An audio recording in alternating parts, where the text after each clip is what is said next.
Knights of Honor is a real-time grand strategy game by the Bulgarian development studio Black Sea Studio. Although they only have 3 games on their credit and recently disbanded only a few weeks ago, it ought us to question whether they will be able to create a good game at all. And boy, if you're uncertain, the very moment you boot up the game, you get the best seal of approval you could find around in the last decade. The good old Nostalgia Paradox interactive intro. It carries such a powerful statement having your game branded by Paradox. Paradox whom are the pillar of quality for all strategy gamers out there. In fact, nearly 45 seconds of intro is so important that you cannot skip it. Who does that? Unskippable intros? This has to be the most annoying thing ever. Every time you start Knights of Honor, you will need to sit by for a full minute just to get the main menu.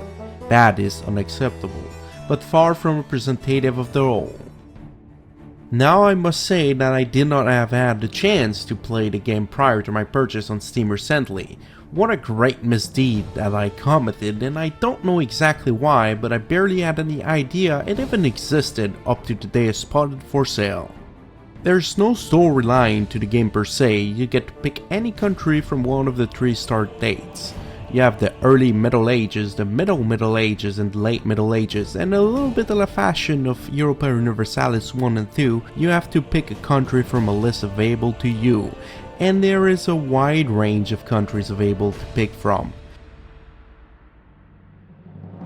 You can be any kingdom, large or small, that stood around in the era.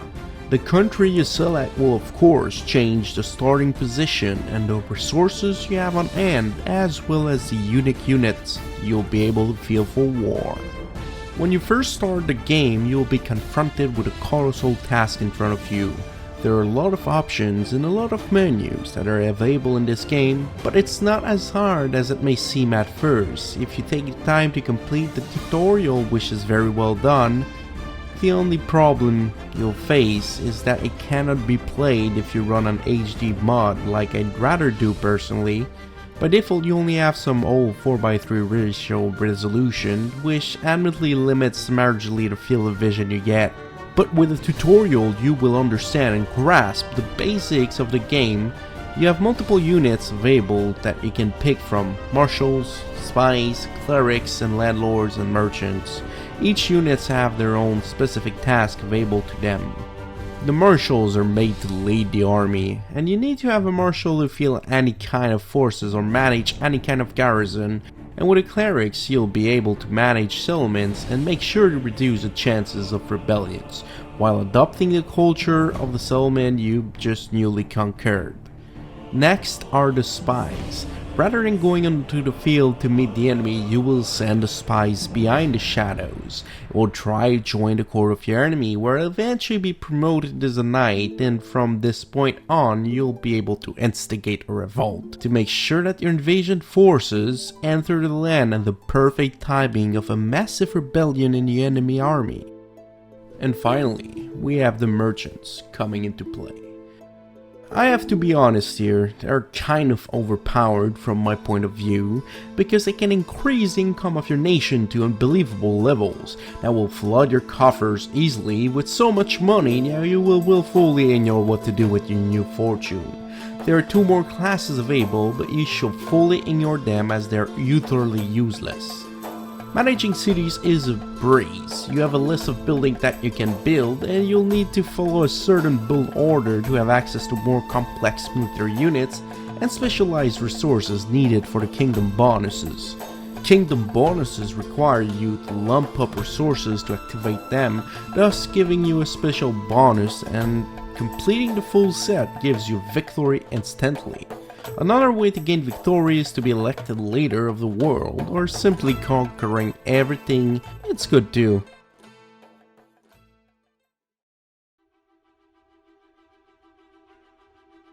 The military aspect is well developed too. You have 2 ways to wage battles. You can start them automatically where the units will fight until complete victory or crushing defeat. You can also zoom in into the tactical level to lead your troops to victory. Frankly, I prefer the prior option as the tactical combat feels too unnatural to me, and the AI even at normal difficulty can be extremely clever or utterly imbecile. The game offers a sublime graphic, although nothing 3D, it is all drawn up 2D, which is just perfect for the kind of games we're playing here. We don't need elaborated maps or anything of this kind. If you don't care about the strategic value of the game, you only need enough artistically eye-pleasing art style. I've always had a special affection for isometric games as, in my opinion, they're able to transmit the emotion with much more ease than a 3D model can. But due to the scale of the game and the only field of vision available, it can get quite cumbersome to play the game around. But there is a more polished mode, which is just good old flat map with distinct map modes where you can see the different faction. The graphics while in combat are less pleasing to the eye but fulfill very well their function, and most combat are so short-lived and end quickly that you will never really spend much time there, and you'll spend most of your time on the world map where you should be. Now we are at my favorite part of every single game that I've been reviewing since I started this channel. The music. And I gotta say, the music in Knights of Honor is pleasing. I've done some researches and I must say there seems to be an agreement between everyone, from the old forum post from 10 years ago to YouTube comment section on the videos of the OST. Everyone loved the music of this game, even as I achieve only barely an handful number of hours in the game, and even though I never really played the game before starting this review, I have the soundtrack stuck in my head, and this is a great sign.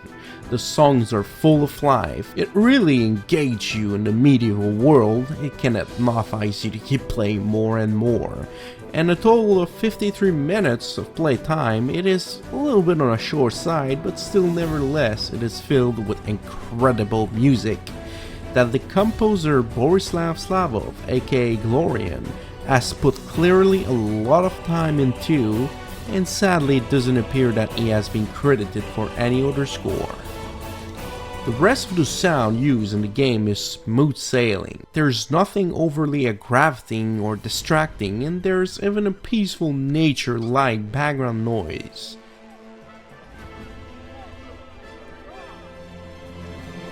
Knights of Honor is, want it or not, an extraordinary game.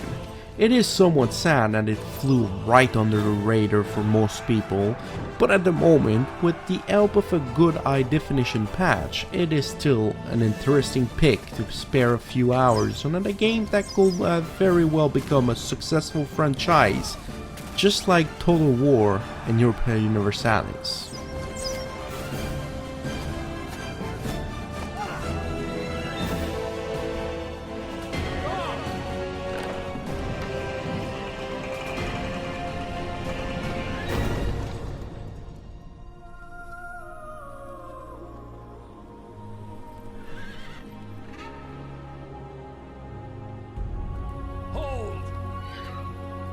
Surrender or die!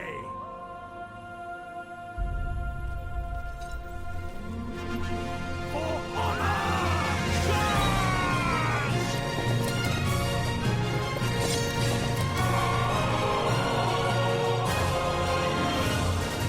Hopefully you've enjoyed this review, and if you did, make sure to subscribe for more. And see you next time.